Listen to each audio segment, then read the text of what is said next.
결혼에 대한 감동적인 이야기. 초혼은 의무, 재혼은 바보. 세 번째, 결혼하는 자는 미치광이다. 사람은 판단력의 결여에 의해 결혼하고, 인내력의 결여에 의해 이혼하고, 기억력의 결여에 의해 재혼한다. 선량한 아내는 선량한 남편을 만든다. 좋은 결혼은 눈먼 아내와 귀먼 남편의 결혼이다. 결혼이 불행해지는 이유는 사랑이 부족해서가 아니라 우정이 부족해서다. 결혼이란 단순히 만들어 놓은 행복의 요리를 먹는 것이 아니라 행복의 요리를 둘이 노력해서 만들어 먹는 것이다. 결혼이란 가을 나뭇잎의 색깔이 변하는 것을 보는 것과 같다. 하루하루 시간이 지나면 그것은 계속 변화하고 더 아름다워지는 것이다. 사랑 없는 결혼에는 결혼 없는 사랑이 생긴다. 부부간의 대화는 외과 수술과 같이 신중하지 않으면 안 된다.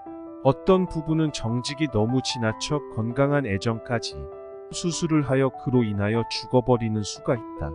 결혼에서의 성공이란 단순히 올바른 상대를 찾음으로써 오는 게 아니라 올바른 상대가 됨으로써 온다. 행복한 결혼의 비밀은 올바른 상대방을 만나는 것이다. 항상 함께 있고 싶은 사람이 있다면 그 사람이 바로 올바른 사람이다. 성공적인 결혼이란 매일같이 건축해야 하는 건물과 같은 것이다. 그 얼마나 많은 연인이 결혼으로 인해 서로 멀어지게 되었던가.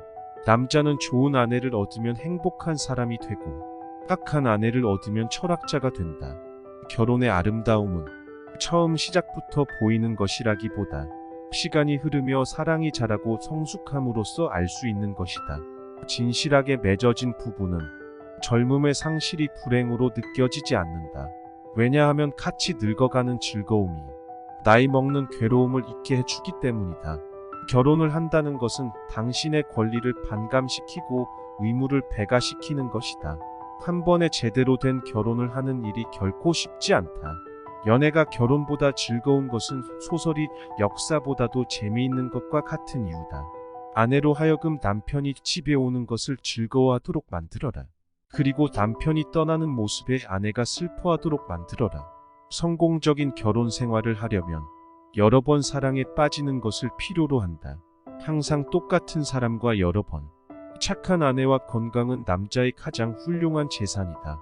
행복한 결혼에는 애정 위에 언젠가는 아름다운 우정이 접목되게 마련이다. 이 우정은 마음과 육체가 서로 결부되어 있기 때문에 한층 견고한 것이다. 마음이 끌리는 것만으로 결혼하지 말라. 누가 보든지 이 사람이라면 할 정도여야 한다. 결혼의 문제점은 매일 밤 사랑을 나눈 후 끝나고 매일 아침 새로 시작해야 하는 것이다. 다른 남자가 나의 아내를 훔쳐갔을 때 가장 좋은 복수는 그 사람이 그냥 그녀를 갖게 하는 것이다. 사랑은 욕구와 감정의 조화이며 결혼은 행복한 부부간의 마음의 화합으로부터 결과적으로 생기는 것이다. 여자를 가르치려는 생각을 가지고 결혼하는 남자나 남자를 성공시키려는 생각을 가지고 결혼하는 여자는 모두 실패의 희생자가 된다. 애정 때문에 결혼하는 자는 분노 때문에 죽는다. 첫 번째 결혼은 사랑을 위해서, 두 번째 결혼은 돈을 위해서, 그리고 세 번째 결혼은 동반자를 찾기 위해서 한다. 항상 아침에 결혼해라. 그러면 잘 되지 않았을 경우 남은 하루를 허비하지 않을 것이다. 결혼이란 상대를 이해하는 극한점이다. 정치적 공약이란 흡사 결혼 서약과 같은 것이다. 후보자와 유권자 사이의 관계가 시작되면서 맺어지지만 재빨리 잊힌다. 함께 살 수 있겠다는 생각이 드는 사람과 결혼하지 마라. 없으면 살 수 없는 사람과 결혼해라. 조그만 결혼반지 둘레에 얼마나 많은 고생이 서려 있는가. 결혼 전에는 눈을 크게 뜨고 결혼 후에는 반쯤 감아라. 결혼은 재치의 무덤이다. 결혼은 품질 보증서가 없다. 결혼을 신성하게 하는 것은 오직 사랑이며 진정한 결혼이란 사랑으로 신성해진 결혼뿐이다. 아내를 눈으로 보고서만 택해선 안 된다. 눈보다는 귀로써 아내를 선택하라. 결혼은 혼자 있었으면 있지도 않았을 문제들을 둘이서 함께 해결하려는 시도다. 결혼이란 창문을 열고 잘 수 없는 여자와 창문을 닫고 잘 수 없는 남자의 동맹이다. 결혼할 땐 이런 질문을 해봐라. 늙어서까지도 이 사람과 대화를 할 수 있을까? 이외에 다른 모든 건 일시적일 뿐이다. 결혼은 천국도 지옥도 아니다.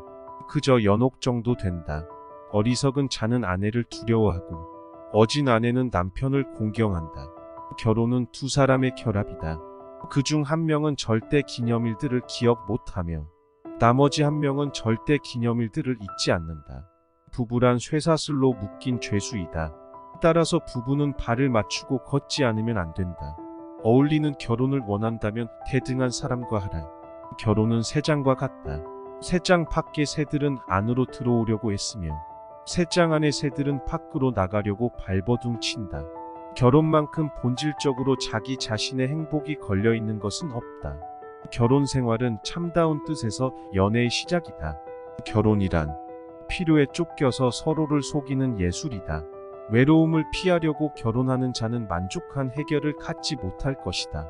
행복한 결혼에선 보통 아내가 기후를 조절하고 남편이 풍경을 제공한다. 미인은 눈을 즐겁게 하고 어진 아내는 마음을 즐겁게 한다. 결혼 생활에 있어서 셋이면 유지할 수 있지만 둘이면 아무것도 남지 않는다. 가정에서 아내에게 길을 펴지 못하고 사는 남편은 밖에서도 굽실거리며 쩔쩔매게 된다. 결혼한 이유에 대해 리스트를 적고 또 이혼한 이유에 대한 리스트를 적으면 두 목록이 겹치는 부분이 엄청 많을 것이다. 불 속을 헤쳐나가는 듯한 이 세상의 모진 시련을 함께 겪기 전까지는 자신의 사랑하는 아내의 존재가 어떤 것인지 알 수 없다. 결혼 후에 여자가 당신을 어떻게 대할 것인지 알고 싶으면 그녀가 남동생에게 어떻게 말하는지 주의 깊게 들어라. 부부란 서로를 바라보는 것이 아닌 하나의 별을 같이 보는 것이다. 결혼은 멋진 일이지만 결혼 생활이라는 관습을 만든 건 잘못된 것이라고 생각한다. 남편은 화재와 같다. 진압하지 않은 채 놔두면 밖으로 나간다. 아름다운 아내를 가진다는 것은 지옥이다. 사랑으로 맺어진 결혼이라는 이름의 동맹을 평생 동안 유지하는 것이야말로 인간 전략의 승리이다. 정신과 의사는 당신 아내가 공짜로 해주는 그런 질문을 비싼 값을 받고 한다. 원만한 부부 생활의 비결은 결코 죽느냐 사느냐 하는 아슬아슬한 지경에까지 이르지 않도록 하는 것이다. 아내이자 친구인 사람이 진짜 아내이다. 가장 과묵한 남편은 가장 사나운 아내를 만든다. 남편이 너무 조용하면 아내는 사나워진다. 결혼 생활이란 편리한 것도 있지만 즐거운 것은 없다. 사랑이란 돌처럼 한번 놓인 그 자리에 있는 게 아니다. 그것은 빵처럼 항상 다시 새로이 구워져야 한다.